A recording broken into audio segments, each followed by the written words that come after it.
How to Disappear and Make Greatest Comeback Ever, written and published by Ngasline. People often discuss transforming their lives, on the journey to becoming a new person, discussing change. But what if real change is not about becoming more than you are? What if the key is to vanish initially? What I'm going to share is not just another self-help guide. It's the straightforward reason why some people change successfully while others remain stuck. It takes bravery to leave your old life behind before starting fresh. In these 5 lessons, I will explain how the best comebacks in history began with a planned absence. It's not about escaping. It's a deliberate disappearance that allows for a complete renewal. Here's something that will change your perspective on transformation for good. Lesson 1. The breaking point. It begins softly in the calm times between sleeping and waking up, a quiet discomfort that increases day by day until it can't be overlooked anymore. You glance in the mirror and hardly recognize the person looking back at you. It's not just about how you appear. It's that at some point you've lost touch with who you really are.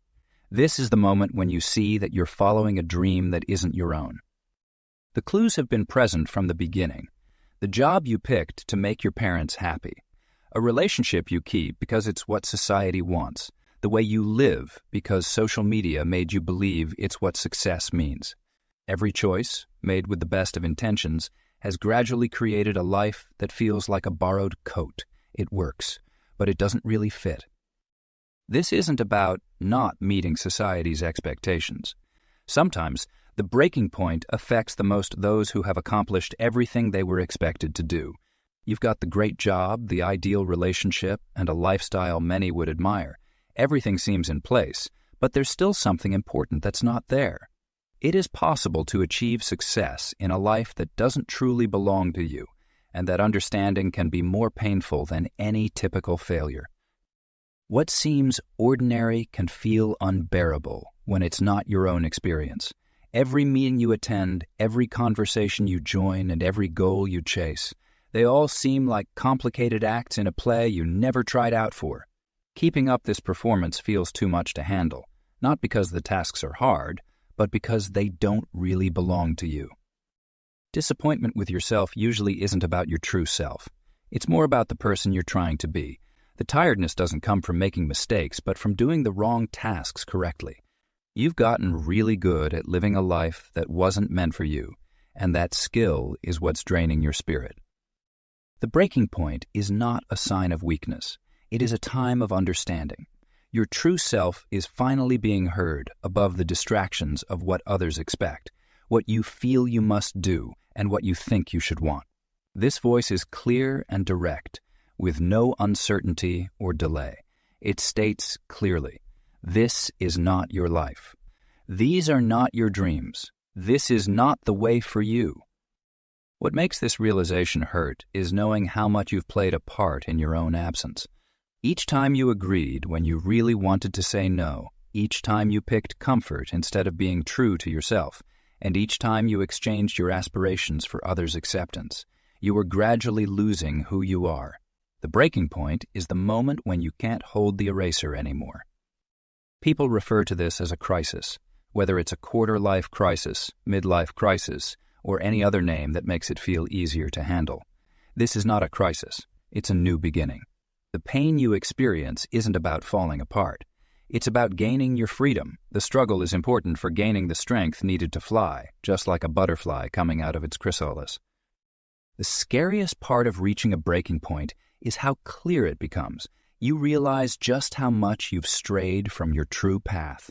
The easy feeling of just going along is replaced by a sharp awareness of every fake choice, every value that has been compromised, and every dream that has been left behind. This understanding might seem painful, but it's really the first step to being free. It's ironic that the breaking point seems like an ending, but it's really a new start. It's not the end of your potential. It's the end of the false beliefs that have held that potential back. The disappointment you feel isn't a judgment. It's a guide showing you the way to what really matters to you. Reaching a breaking point does not mean you are weak or have failed. Your true self is still here, still pushing back, and not letting itself be hidden by what others expect or by making compromises. When your life turns into someone else's dream, the pain you experience isn't meant to break you. It's a sign of your salvation. Lesson 2. The Art of Strategic Vanishing. There comes a moment when walking away isn't enough. You need to vanish, not physically disappearing, but executing a strategic withdrawal from the life that's keeping you trapped. This isn't about running from problems. It's about creating the space needed for profound transformation. The art of strategic vanishing is about becoming invisible to the forces that keep you locked in patterns of mediocrity. First, understand this crucial truth. You can't transform yourself while constantly performing for an audience. Every person in your life holds a version of you in their mind, and their expectations act like invisible chains, keeping you locked in old patterns. These aren't bad people. They're just people who know the old you and subconsciously work to keep that version alive. The rat race isn't just about work. It's a state of mind that infects every aspect of life. It's the constant comparison, the endless pursuit of approval, the perpetual performance for others' benefit. Strategic vanishing means stepping out of this race entirely, not just changing lanes, but leaving the track altogether. This requires more than just physical distance. It requires psychological exile from the game itself. Here's what makes strategic vanishing different from simply withdrawing. It's selective and purposeful. You're not cutting ties indiscriminately. You're strategically removing yourself from situations and relationships that reinforce your old identity. This includes social media presence, unnecessary social obligations, toxic relationships, and any environment that keeps you tethered to your previous self. The hardest part of vanishing isn't the logistical how. It's overcoming the guilt. Society has programmed us to believe that we owe constant access to everyone in our lives. We don't. The guilt you feel about stepping away is just another tool the old life uses to keep you trapped. Remember, you can't pour from an empty cup, and you can't transform while constantly performing. Consider this paradox. The people who demand the most access to your life are often the ones most threatened by your growth. They're comfortable with the version of you that fits into their world, and your transformation represents a threat to that comfort. Strategic vanishing isn't about rejecting these people. It's about creating the space needed to become someone they couldn't imagine you being. The process requires what I call social fasting, deliberately stepping away from the constant flow of social interaction that keeps you anchored to your old identity.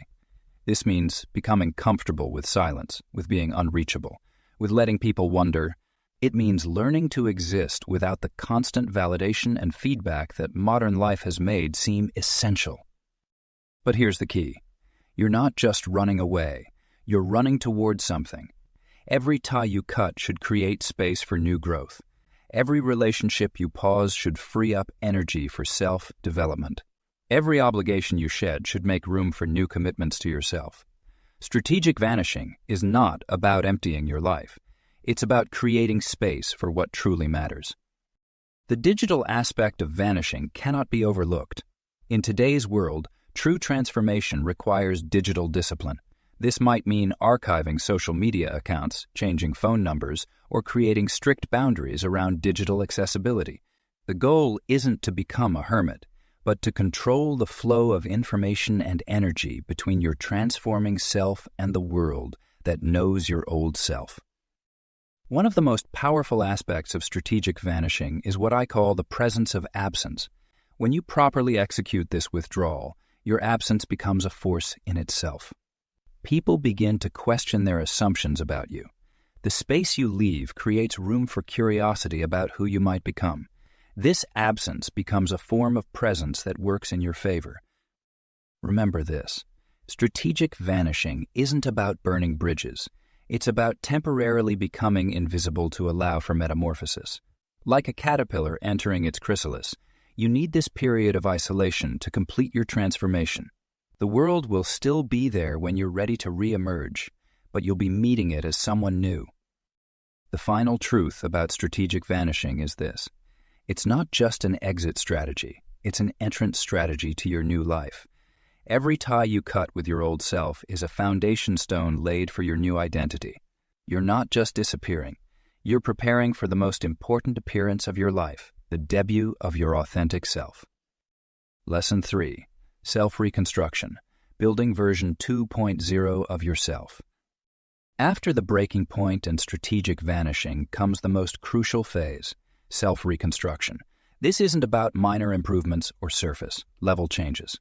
This is about rebuilding yourself from the foundation up, creating version 2.0 of who you are. The focus must be absolutely, uncompromisingly on you, not on what others think, not on how it looks, but on the fundamental reconstruction of your identity. The first rule of self-reconstruction is brutal honesty. You must look at yourself with the objectivity of a scientist studying a specimen. What are your true strengths, not the ones you wish you had?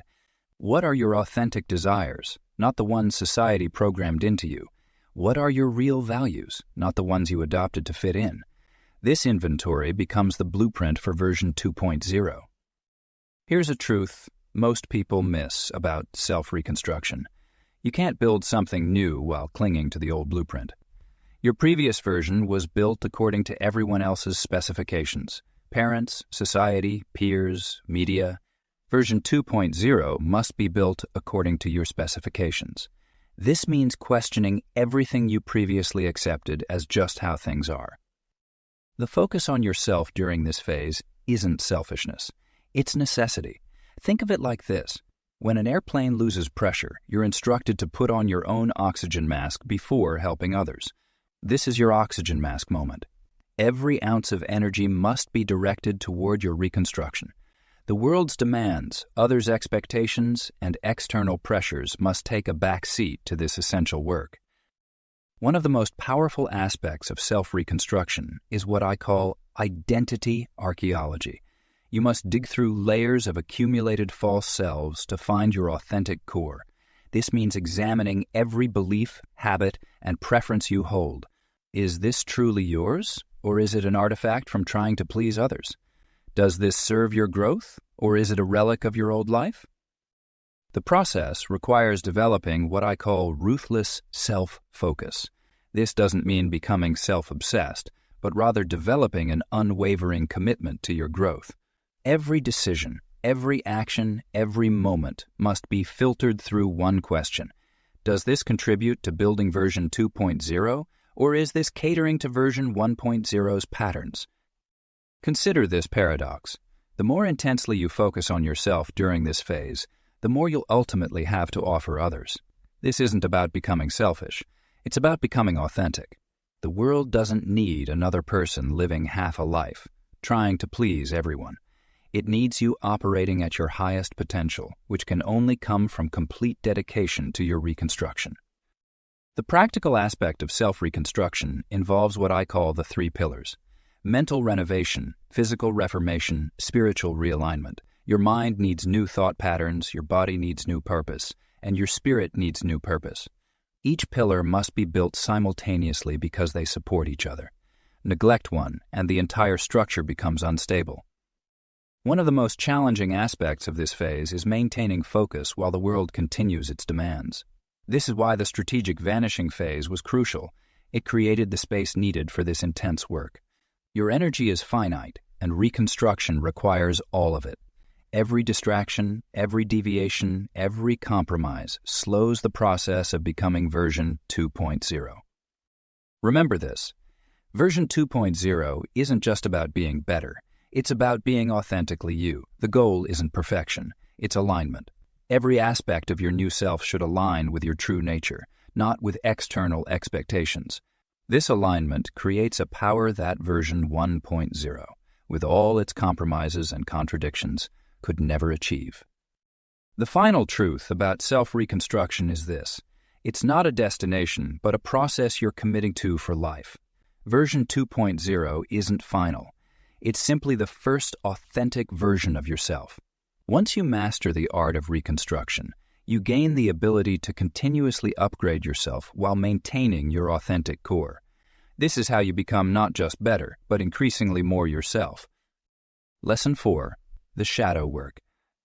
Forgiving yourself is often the toughest challenge. As you work on version 2.0, you need to face the tough parts of your past, not only the errors you've made, but also the person you turned into while making those mistakes.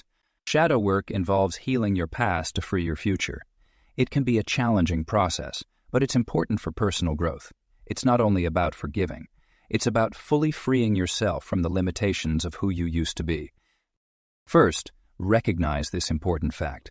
Your past mistakes do not define you. They are part of your learning journey. Every mistake, and every awkward moment has been getting you ready for this change. Shadow work starts by recognizing that these experiences, though difficult, can also teach us important lessons. They've helped you see who you don't want to be, which is important for figuring out who you do want to be. Healing involves what I refer to as radical self-archaeology. Identify all the habits, patterns, and beliefs that have been holding back your progress. This goes beyond clear bad habits such as putting things off or speaking negatively to oneself. It's about the quiet, unseen patterns, the ways you hold yourself back from success, the strategies you use to remain small, the routines that keep you cozy but stuck. Shadow work is different from regular self-improvement because it focuses on healing the underlying issues, not just changing behaviors. Destructive habits are like weeds. You can cut them down for a while, but if you don't remove them completely, they will come back.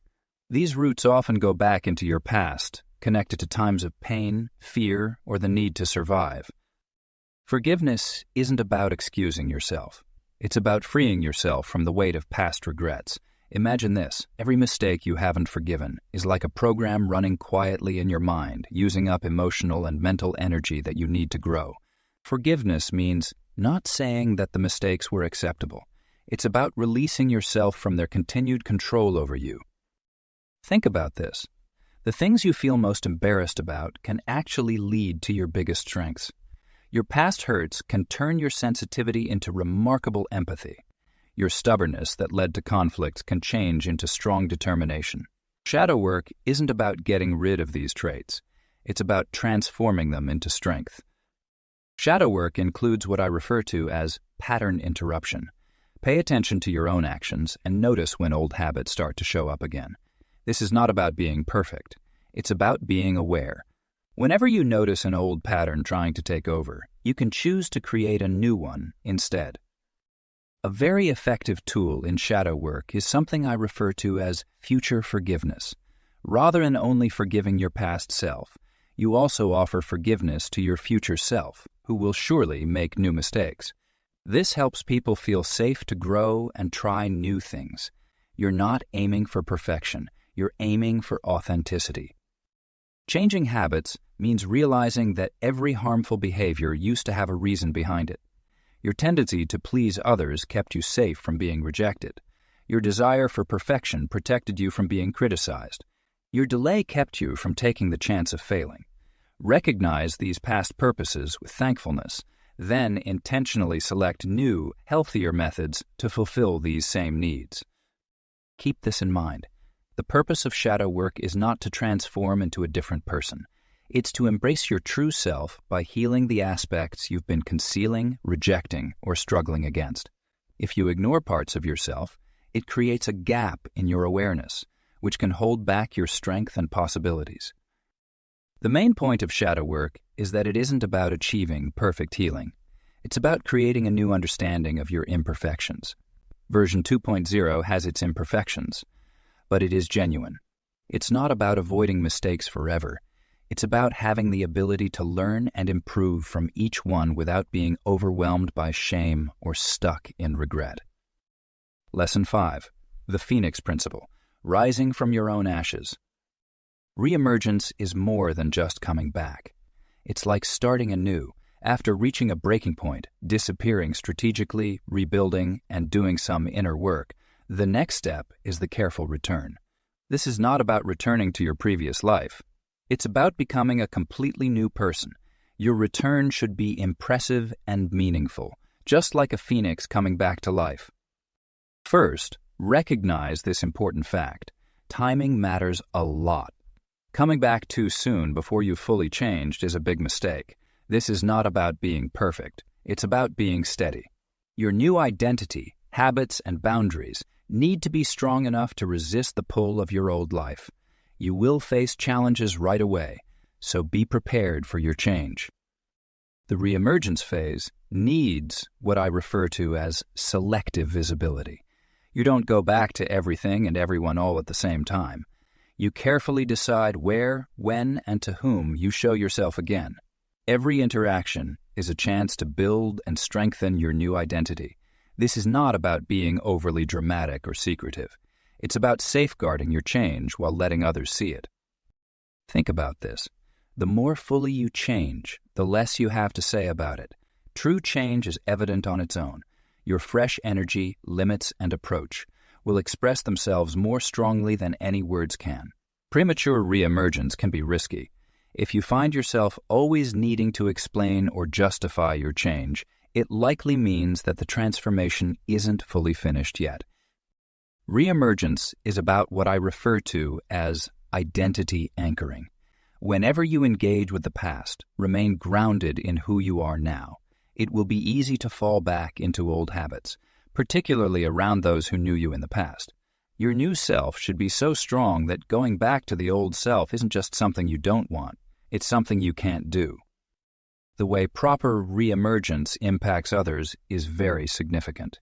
When done right, your change gives others the chance to change too.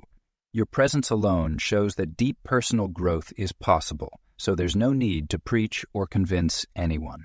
This is the Phoenix effect. Your comeback encourages others to think about their own fresh start. The practical part of reemergence is what I refer to as environmental design. Build a space that helps you embrace your new identity as you gradually reconnect with the world around you. This involves selecting the right locations, people, and activities that match version 2.0, even if they are very different from your previous life. Keep in mind this important point. You don't need to prove anything to anyone. You used to seek validation and approval from others.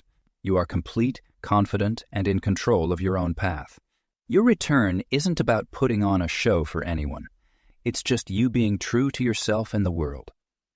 The hardest part of coming back is keeping your change while getting back into the world that remembers who you used to be. This needs what I refer to as boundary mastery. Your new boundaries should be strong yet adaptable, solid enough to safeguard your new identity, but not so strict that they hinder genuine connections. Here's a fact about reemergence that many overlook. It's not just about the big moment of coming back. It's about consistently showing how you've changed. Anyone can create a great entrance. The true strength comes from being your new self every day, whether in simple moments or tough times. The last idea of the Phoenix Rising is this. Your change never really stops. Every growth cycle builds the base for the next stage of development. Version 2.0 is not the end. It's just the first true version of who you are. The skills you've gained in this process are tools for ongoing growth and development. Keep in mind, the aim isn't to go back to your previous life. It's to build a new one that matches who you are now. Your return marks both an ending and a new start. This marks the end of one change and the beginning of your next growth. The Phoenix rises again and again, getting stronger and more beautiful each time it renews itself. Final lesson. How to disappear and make greatest comeback ever. Every important change in history has followed this secret pattern, the bravery to disappear before coming back in a new way. What we've looked at isn't just another self-help method. It's the basic truth about true, lasting change. Disappearing isn't about escaping. It's about stepping back to make room for a fresh start. Your breaking point was not meant to hurt you. It was meant to set you free. Feeling like you're living someone else's life isn't the end for you. It's just the start. When you decided to disappear for a while, you weren't running away. You were getting ready for the most important task of your life. The reconstruction phase was not about improving. It was about being genuine. The shadow work isn't about being perfect. It's about accepting all parts of yourself, even the ones you've kept hidden. Many people may not grasp this journey. They will prefer the comfort of their current life, the safe routine of what they know instead of the uncertain path of change. They will continue to add more layers to their false self instead of finding the courage to vanish and create something genuine. You've realized that the best comeback start with a smart step back. Keep this in mind. Your absence isn't forever. It has a reason. Every moment you spend in the shadows helps you grow and start anew. Every tie you cut makes room for new growth. Letting go of old patterns creates space for true strength. You're returning, but this time you're a completely different person. The only question left is, are you ready to completely let go so you can finally become who you were always meant to be? The shadows are here, and past them, your new beginning starts.